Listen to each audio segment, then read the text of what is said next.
कैसे हैं सभी दगड़िए? बढ़िया होंगे। दगड़ियों, इस बीच में पंचायत चुनावों को देखते हुए बिचला दानपुर पट्टी में गांव के अंदर तक अभी भ्रमण कर रहा हूं। वैसे तो बिचला दानपुर पट्टी के गांव और मेरे बीच में दूरी कभी नहीं रही। प्रायः किसी न किसी रूप में गांव के अंदर आना जाना बातचीत होती रही। बिचला दानपुर को लेकर लिखा भी बहुत है मैंने। अब पत्रकार हूँ तो वो बहुत बड़ा काम मेरा नहीं है, जो मैंने लिखा वो पेशे का काम है, तो लिखा ही है। लेकिन इस बीच में जब मैं बिचला दानपुर में घूम रहा हूँ तो मैं बहुत आश्चर्यचकित हूँ। राज्य बनने के बाद बिचला दानपुर को विकास के रूप में क्या मिला, ये मैं पूरा बिचला दानपुर घूमने के बाद तय नहीं कर पा रहा हूँ। हाँ, राज्य बनने के बाद सामा में शराब की दुकान खुली है।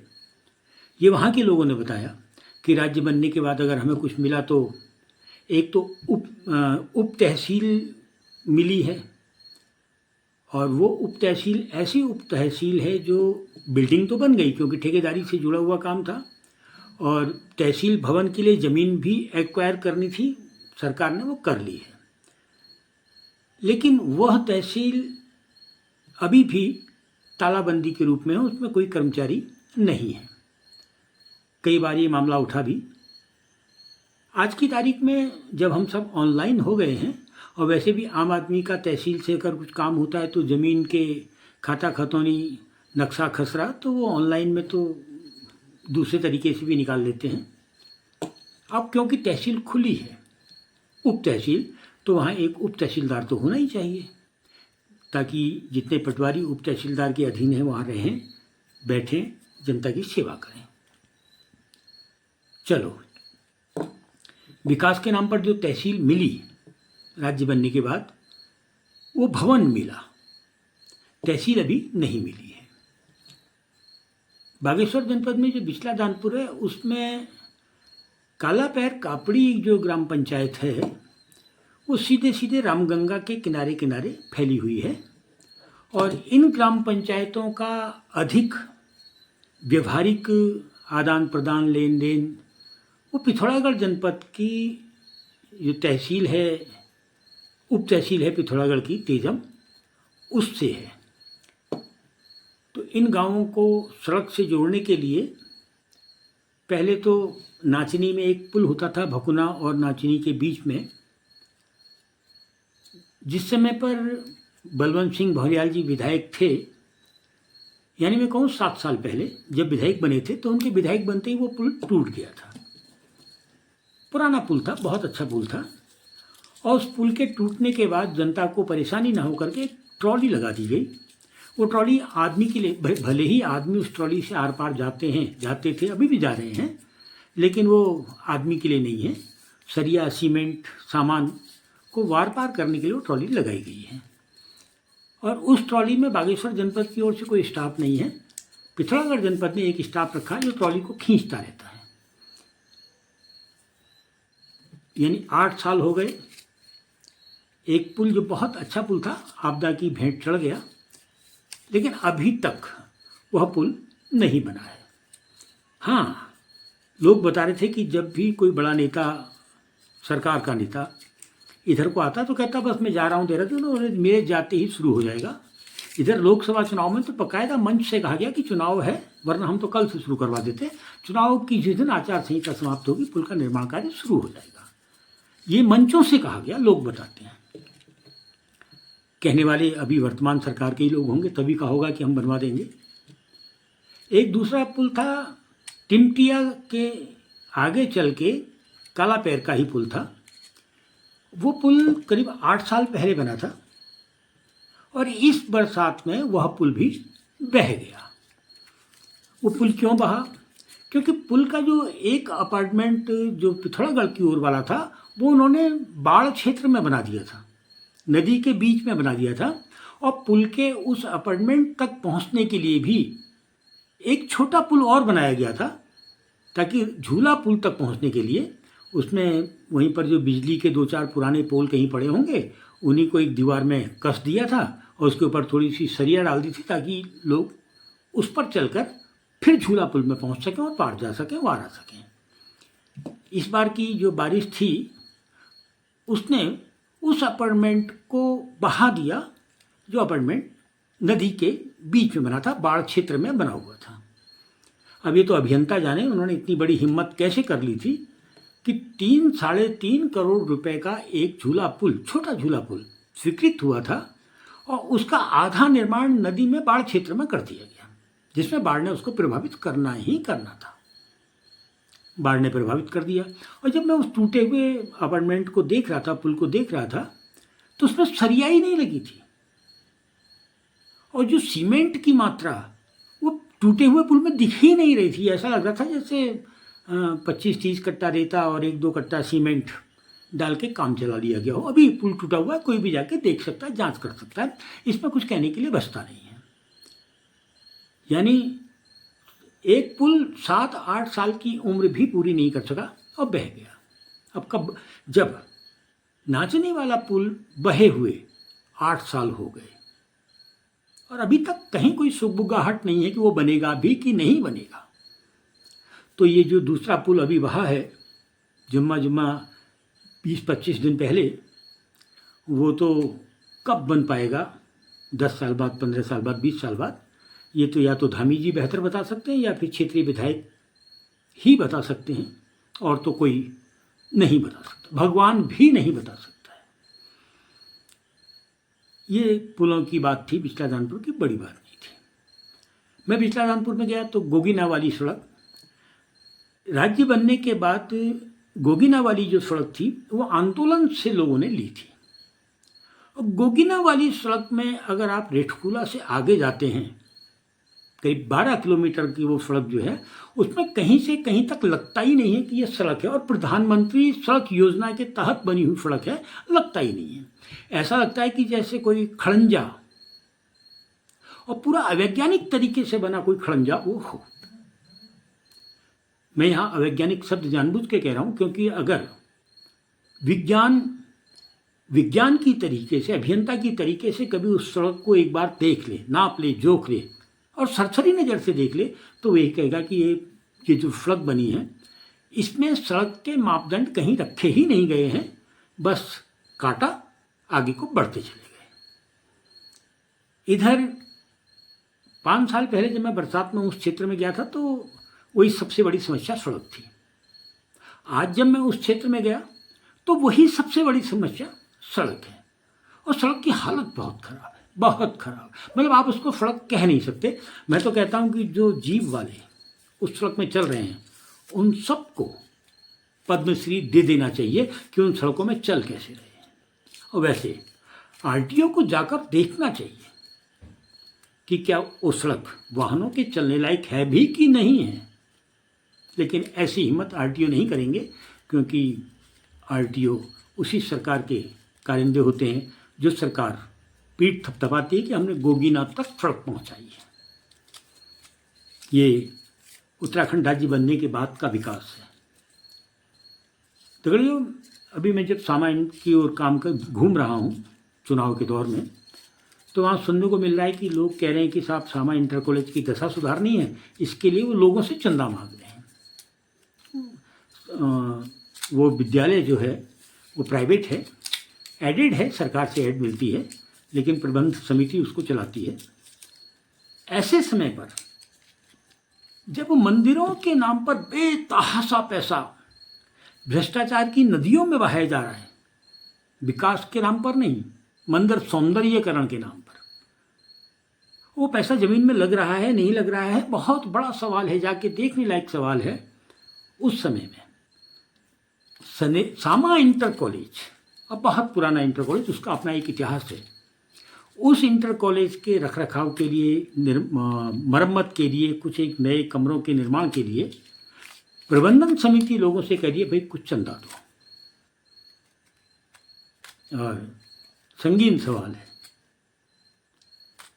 इधर आंदोलन की ताकत से एक नया स्कूल इंटर कॉलेज स्वीकृत कराया था रांची केठी मलका डूंगरचा वालों ने, नातिर केठी मलका तुंगरचा वाले कह रहे कि आपने इंटर कॉलेज दे दिया, लेकिन क्या वो जो भवन है, जो स्ट्रक्चर है, क्या वहाँ पर जो पठन पाठन की व्यवस्था है शिक्षकों सहित, विषयों सहित, वो पर्याप्त है? ये सवाल वहाँ के लोग पूछ रहे हैं और लोग मांग करते हैं कि साहब विषय तो दे दो। भाई विद्यालय में विषय होंगे तभी तो वो विद्यालय होगा।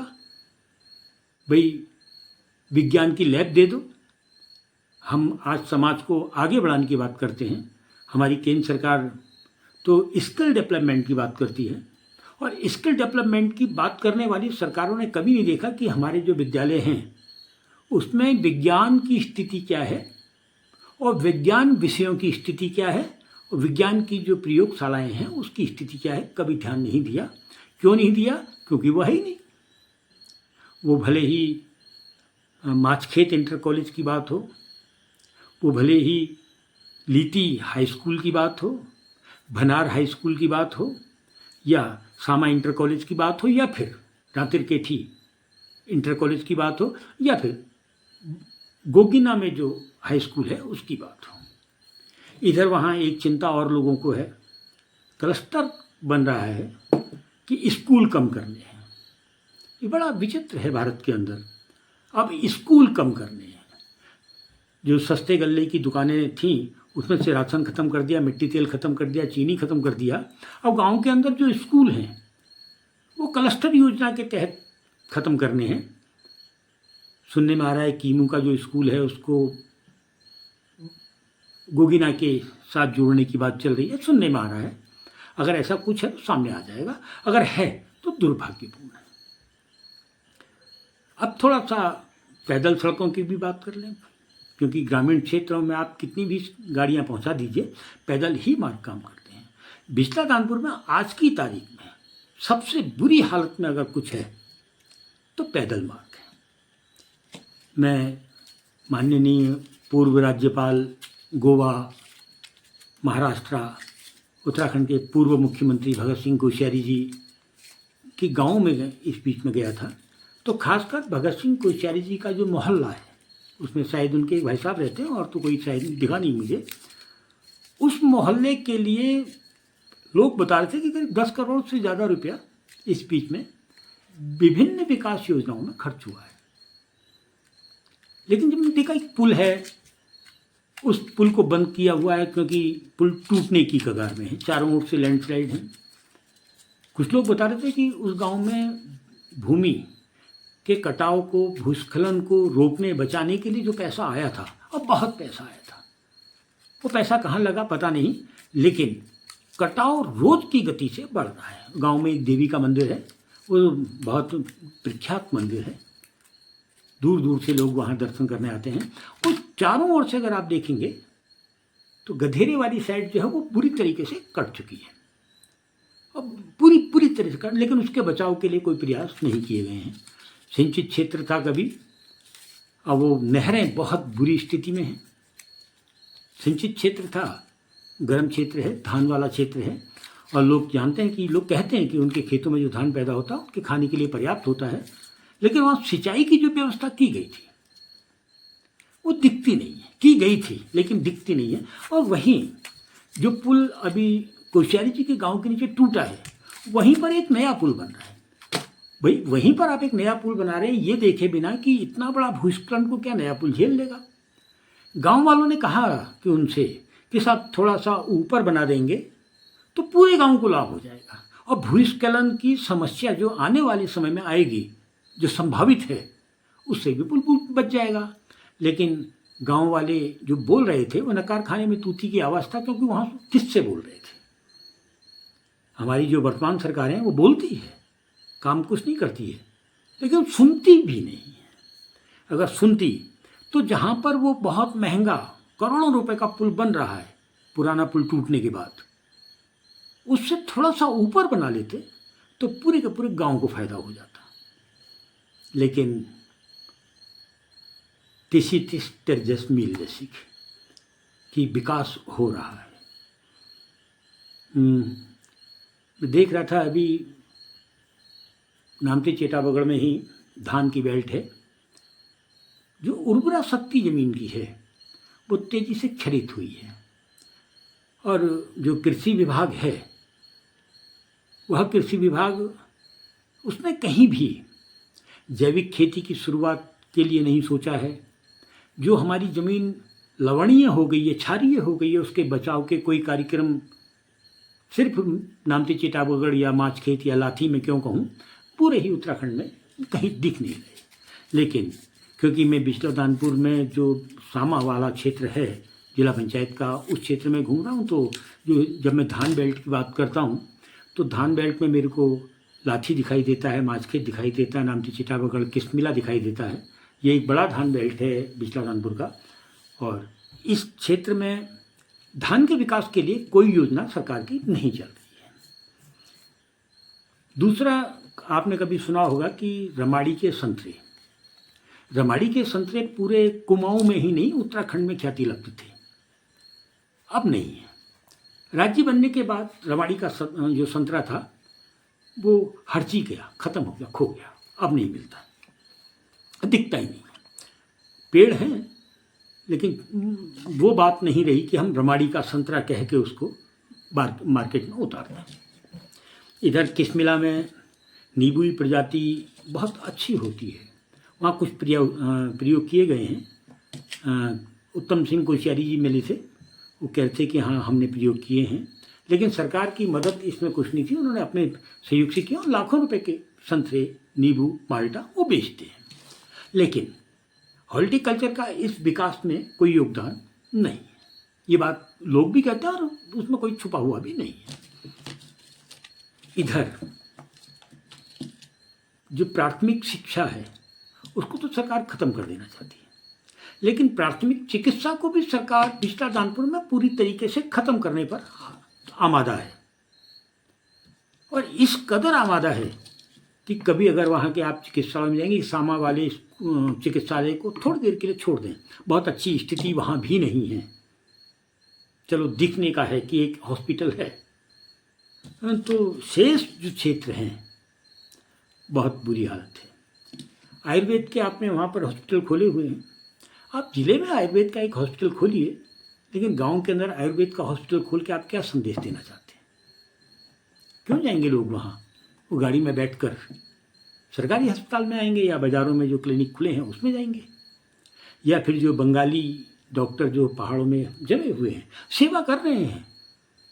भाई जब कुछ है ही नहीं, निपटिया गोपिया बावड़ा, ये बंगाली डॉक्टर हैं, ये निपटिया गोपिया बावण की स्थिति में है। जब कुछ है ही नहीं तो वो तो बैठे हैं, इलाज कर रहे हैं, लोग ठीक हो रहे हैं। लेकिन ये आज़ाद उत्तराखंड की एक तस्वीर है कि बंगाली डॉक्टर यहाँ हैं और कोई पूछने वाला नहीं है, गौ गुसैन कोई नहीं है कि उनको होना चाहिए कि नहीं होना चाहिए। दगड़ियों, रेमाड़ी कभी आप जाएं या उस क्षेत्र के गांव में देखेंगे तो बकरी पालन सरकार से नहीं, बहुत बड़े स्तर पर वहाँ होता है। कपकोट में एक गॉट वैली करके बहुत बड़ी परियोजना आई थी, अगर आप उसको ढूंढेंगे कहीं तो शायद ना मिले। लेकिन जिन क्षेत्रों में गॉट वैली नहीं गई, रमाड़ी, पन्याली, नानी पन्याली, लीती, भनार, ऊपर चले जाएंगे रातिरकेठी, मलका डूंगरचा, कीमू, गोगिना, इन गाँवों में जब आप जाएंगे तो आपको बृहद रूप में अगर कोई एक पशुपालन मिलेगा।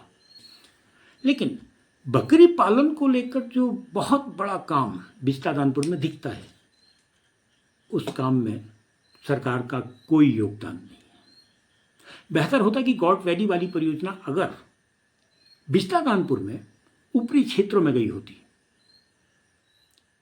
जो कीमू से शुरू होती, गोगिना आती, रातिरकेठी, मलका डूंगरचा पहुँचती, कापड़ी पहुँचती, लीती पहुँचती, रमाड़ी, बड़ी पन्याली, नानी पन्याली, रमाड़ी तक जाती, भनार, तो निश्चित रूप में एक बहुत बड़ी परियोजना जो अब प्राय समाप्त हो चुकी है, जिसके कोई परिणाम ठीक उसी तरह से नहीं आए जैसे ग्राम्य परियोजना के कोई परिणाम नहीं आए, आजीविका परियोजना के कोई परिणाम नहीं आए, वैसे ही उस गॉट वैली के भी कोई परिणाम नहीं आए हैं। वो सफल होती क्योंकि वहाँ के लोग उस काम को कर रहे हैं, बिना सरकारी मदद के कर रहे हैं।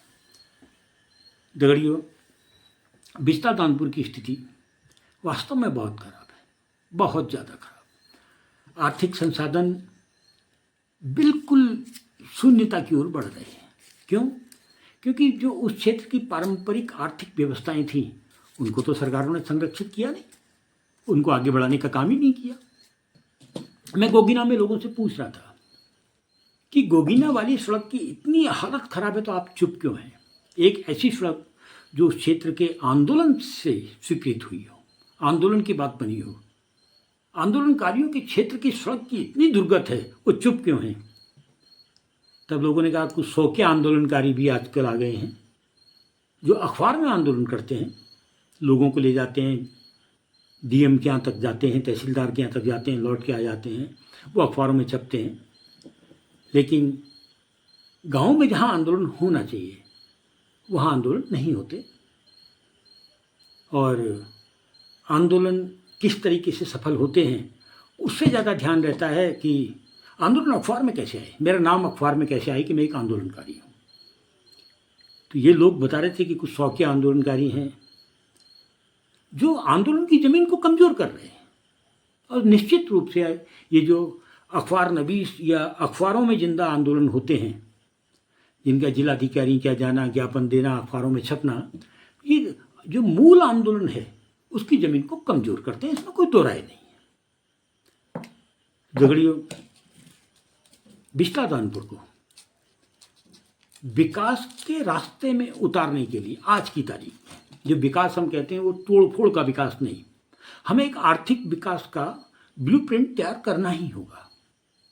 यदि हम एक आर्थिक विकास के ब्लूप्रिंट को बिस्ता दानपुर की ज़मीन में उतारते हैं तो निश्चित रूप से हम पलायन को रोकेंगे। क्योंकि अभी जो नौजवान बिस्ता दानपुर का, कोई केरल में, कोई दिल्ली में, कोई हरियाणा में, कोई महाराष्ट्र में, कोई गुजरात में जाकर जो काम कर रहे हैं, कंपनियों में नौकरी का काम कर रहे हैं, बहुत अस्थायी रूप से कर रहे हैं, जिसका कोई आधार नहीं है। वो सिर्फ अपनी नौजवानी, अपने कंधों की ताकत उन कंपनियों को दे रहे हैं, और बहुत सस्ते में। जबकि बिस्ता दानपुर जैसी तमाम संभावनाएं आपको हर जगह नहीं मिलेंगी। पिछले ही दिनों एक फिल्म की शूटिंग बाला गोरिया हो रही थी, तब उस फिल्म के प्रोड्यूसर बता रहे थे कि इस क्षेत्र में संभावनाएं बहुत हैं, लेकिन दिक्कत वही है, पारंपरिक संभावनाओं पर सरकार ध्यान नहीं देती है।